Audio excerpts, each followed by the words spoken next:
Bonsoir à tous, il est 19h, c'est l'heure du 19h Sport sur TV7. Comme tous les lundis, c'est votre rendez-vous 100% rugby. Et ce soir, on vous propose une émission 100% numéro 9, puisque Maxime Lucu et Maxime Machenaud seront avec nous dans l'émission. Avec Maxime Lucu, on va bien sûr d'abord revenir sur cette défaite de l'UBB à Perpignan ce week-end avant de se projeter sur la réception de Brive ce samedi à Chaban. Et d'ailleurs, TV7 vous offre des places pour cette rencontre à ne pas manquer ce samedi 3 décembre. Pour recevoir votre place, il vous suffit d'envoyer un mail à jeu@tv7.com. C'est aussi simple que ça. Bonsoir à tous les deux.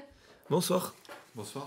Maxime, on l'a dit, ce week-end, vous vous êtes incliné 20-23 face à Perpignan. C'est votre deuxième défaite consécutive. C'est surtout votre premier match sans Christophe Furios. Est-ce que ce matin, à l'entraînement, vous avez réussi à trouver du positif ?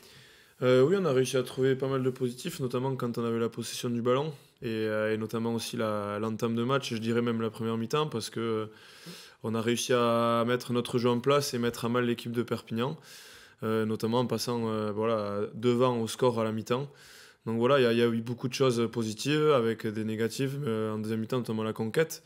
Mais dès qu'on tient le ballon, on a su mettre beaucoup de vitesse et mettre à mal cette défense de Perpignan qui nous ont donné des pénalités. Et on a su mettre notre jeu en place par rapport à ça. Après, il reste qu'à régler tout ce qu'il y a autour, notamment la conquête, quoi. Une victoire vous aurait fait beaucoup de bien. Est-ce que vous avez le sentiment que le départ de Christophe Furios ces dernières semaines a pu parasiter les esprits du groupe ? Non, pas forcément, parce que voilà, la dynamique, elle était comme ça aussi avant. On n'arrive pas forcément à récupérer beaucoup de points à l'extérieur, même si on a quelques points de bonus, le match nous l'a clairement aussi. Mais ça n'a pas forcément changé. On a les mêmes mots qui sont revenus à l'extérieur, avec la discipline, avec 2 cartons jaunes et aussi cette conquête qui a été un peu défaillante. Donc je pense pas que ça a été l'une des raisons. On a juste loupé nous-mêmes le match et on a donné la victoire à Perpignan nous-mêmes, quoi. Maxime, vous avez suivi le départ de Christophe Furios depuis Marcoussis. Vous étiez avec l'équipe de France. Concrètement, pour les gens qui nous regardent, qu'est-ce qui a changé au quotidien au club depuis le départ de Christophe ? Au quotidien, pas forcément grand-chose, parce que on sait que Julien et Fred étaient en charge aussi de l'entraînement, que Christophe gérait tout ce qui était autour, tout ce qui était autour du groupe, tout ce qui était autour des médias, de la presse et notamment de la stratégie. Mais tout ce qui était sur le terrain, c'était Julien et Fred qui le faisaient. C'est encore eux qui s'en chargent. Nous, on est à 100% derrière le staff et on a envie de redresser un peu la barre aussi du club. Donc il n'y a pas forcément grand-chose qui a changé dans les semaines de travail. Nous, on continue sur notre état de marche et voilà, en tout cas l'organisation est faite comme ceci. Il manque juste la tête de pont qui faisait que tout ce qui se gérait autour, quoi. Jean-Baptiste Dubiat a réagi à l'issue du match en disant c'est plus rageant qu'inquiétant. Vous partagez son point de vue, son avis ? Ouais, comme je disais précédemment, c'est vraiment rageant parce que le match, on l'a en main, on met les choses en place qu'on avait travaillé la semaine et c'était ça qui allait marcher et qui a marché pendant une mi-temps et certaines brilles de minutes en deuxième mi-temps. Mais c'est surtout que j'ai l'impression et le sentiment comme Jean-Baptiste qu'on leur donne le match, notamment avec la discipline, notamment avec la conquête où on n'a pas eu forcément beaucoup de ballons et en faisant des erreurs qui leur donnent 7 ou 14 points sur un match comme ça extérieur, c'est compliqué. Donc j'ai l'impression que c'est plus nous qui avons donné le match à Perpignan que Perpignan est venu le chercher, quoi. Un match que vous allez décrypter avec vous, Mathieu. On passe tout de suite au résumé. Un match que l'UBB avait pourtant pris par le bon bout, Mathieu. Bien oui, effectivement, dans la chaude ambiance d'Aimé Giral, on va voir les images du résumé. Toujours un public chaud, on va dire, à Aimé Giral, pour rester poli, effectivement.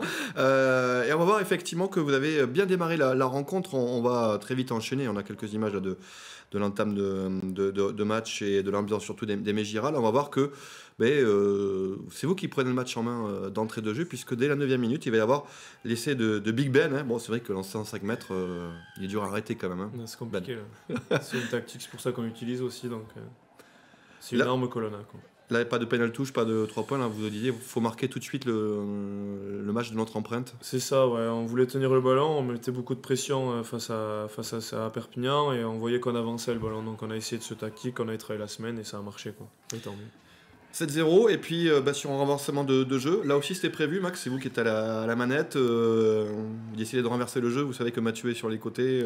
C'est prévu ça ou c'est Mathieu, on travaille la semaine, c'est des systèmes de jeu que l'on a. Mathieu, je le connais par cœur quand j'entends mon nom crier 10 mètres derrière moi, je sais qu'il se passe quelque chose, donc il y a juste à donner le ballon et après c'est le talent de Mathieu qui fait tout, quoi. C'est ça spécial, hein, c'est un Ça, petit c'est coup ça. de pied extérieur comme ça au-dessus et derrière il va récupérer et malheureusement donc on est à 14-3, c'est vrai que l'entame de match elle est idéale pour l'Union Bordeaux-Bègles au bout de 25 minutes mais et on le savait un petit peu les Catalans sont pas du genre à baisser les bras et ils vont marquer très rapidement avec Tomé Oppo.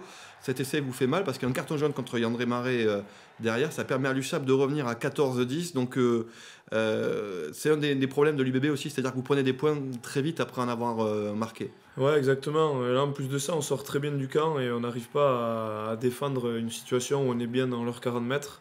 Ils ont juste à nous rendre le ballon et nous, on défend mal une situation de 1 contre 1 en défense. Et voilà, derrière, quand tu défends en reculant, notamment à Perpignan à l'extérieur, on sait les qualités qu'ils ont d'individualité, donc c'est compliqué de défendre et on s'est mis à la faute en plus. Et cet essai qui fait mal avec le carton jaune, on se retrouve à 14 avec pas mal de 2 minutes, voilà, 14 quoi, donc c'était compliqué, quoi. À la 37e, effectivement, puisque le carton jaune contre Yandré, il est à ce moment-là sur l'essai de Teder. Et juste avant, il y a Yoram Moefana qui est sorti aussi sur blessure. Ça a désorganisé un petit peu la ligne de 3/4, la sortie de Yoram ou. Ouais, bien sûr, parce qu'on sait la qualité du Roi, mais l'impact qu'il a dans la ligne de 3/4, on sait le niveau qu'il a depuis maintenant 1 an. Et voilà, de perdre du Roi à ce moment-là, dans un match important, c'est toujours difficile, mais on avait travaillé avec le fait que Zach pouvait rentrer au centre et sa capacité à être polyvalent. Donc voilà, on était prêt à ça. En tout cas, on a essayé de mettre en œuvre, mais c'est vrai que de perdre l'impact de Yoram au milieu du terrain nous a fait un peu mal, quoi. Alors à la mi-temps, eh bien, il y a quand même un avantage pour l'Union Bordeaux-Bègles, 17-15, avec la pénalité de Mathieu Jalébert qu'on a vu. La seconde mi-temps va être plus compliquée quand même. Maxime, comment vous l'expliquez? Vous perdez un petit peu le fil, il y a beaucoup de fautes, beaucoup d'indiscipline. Alors il y a des fautes aussi catalanes, on va le voir, hein, avec le carton jaune contre ACBS. Là, vous êtes en supériorité numérique, mais vous n'allez pas en profiter. Non, c'est clair, mais on était en supériorité numérique, mais on n'avait pas beaucoup de ballons de possession. C'est plutôt Perpignan qui le tenait, ou alors qui se servait de nos erreurs et de nos ballons à nous, parce que, comme on le disait, la conquête a été plutôt défaillante, que ce soit en mêlée ou sur la touche samedi. Donc derrière, c'est dur de lancer le jeu, même à 14. Et Perpignan a su très bien gérer ce moment-là, en prenant pas trop de points, et même eux en marquant des essais et des points. Même à 14 quoi. On manquait de ballon, c'était voilà, les possessions qui nous faisaient du bien en premier mi-temps et c'est ça qui a fait qu'en deuxième mi-temps on n'a pas su remettre la main dessus, quoi. C'est des enseignements de la journée aussi. Alors, c'est pas nouveau, mais évidemment, dans ce sport, il faut des ballons. Mais ce qui peut être intéressant à retenir, c'est que quand vous avez ces ballons-là, alors c'est vrai que la conquête a été défaillante, mais ce qu'on peut retenir, c'est que quand vous avez les ballons, vous êtes quand même dangereux. On l'a vu sur la première mi-temps, donc c'est là-dessus qu'il faut s'appuyer. Ouais, bien sûr, il faut rester positif. On sait qu'on est en difficulté en ce moment, qu'on cherche un peu notre rugby, mais on voit que dès qu'on a mis de la vitesse, voilà, que ce soit des matchs comme Clermont contre Toulon ou même le Racing, on met en difficulté toutes les défenses. Il faut juste qu'on ait nos ballons le plus possible et l'avoir le plus possible du moins. En tout cas, voilà, dès qu'on met de la vitesse, on voit qu'on est dangereux, quoi. Et malheureusement, vous craquez souvent aussi dans le money time. Ça, c'était l'une des forces de l'Union finalement la saison dernière aussi. Vous arriviez parfois à renverser les matchs dans les dernières minutes. Là, ça joue un peu à votre défaveur. Il y a un travail à faire là-dessus, être plus vigilant, plus lucide sur les 10 dernières minutes souvent. Ouais, bien sûr. On a des moments qu'on sait très bien, notamment à l'extérieur et notamment à Perpignan, où on a du mal à venir gagner. On sait que c'est des matchs hyper compliqués et où il faut qu'on travaille, notamment quand on est sous pression. Et là, c'est vrai que quand on est sous pression, bah, le mental, des fois, tombe un peu. Donc, on a du mal à mettre notre rugby en place et c'est là qu'il faut qu'on grandisse, quoi. Maxime, il y a une question que tout le monde se pose. Les 2 dernières pénalités, vous choisissez les pénales touches. Ça aurait pu permettre de ramener le match nul. Est-ce qu'il y a des regrets aujourd'hui d'avoir pris la touche? Non, il n'y a pas forcément de regrets parce qu'on était venu pour venir chercher un résultat à Perpignan et gagner surtout. Et quand on a la CM de la ligne, on a décidé de la prendre. Je vois pas pourquoi à 45 mètres on l'aurait prise. On a voulu rester dans notre chemin et tout le monde a été unanime sur le terrain. On a voulu aller chercher la victoire parce que ça nous aurait fait du bien mentalement. Et bien sûr que tous les points sont importants et qu'un match nul aurait été aussi important. Mais on voulait montrer qu'on avait envie de gagner et qu'on était capable de le faire, quoi.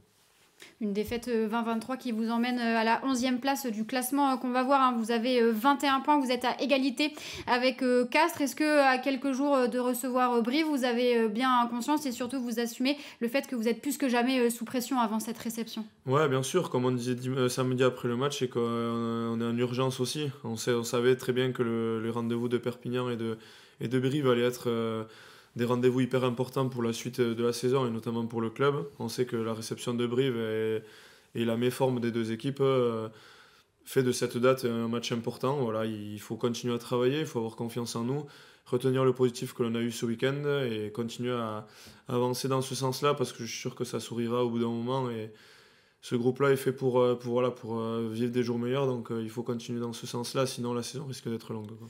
Vous l'aurez compris, un match à ne pas manquer ce samedi à Chaban. Et on le rappelle, hein, TV7 vous offre des places pour la réception de Brive ce samedi à 17h à Chaban. Il vous suffit d'envoyer un mail à jeu@tv7.com. C'est aussi simple que ça pour recevoir vos places.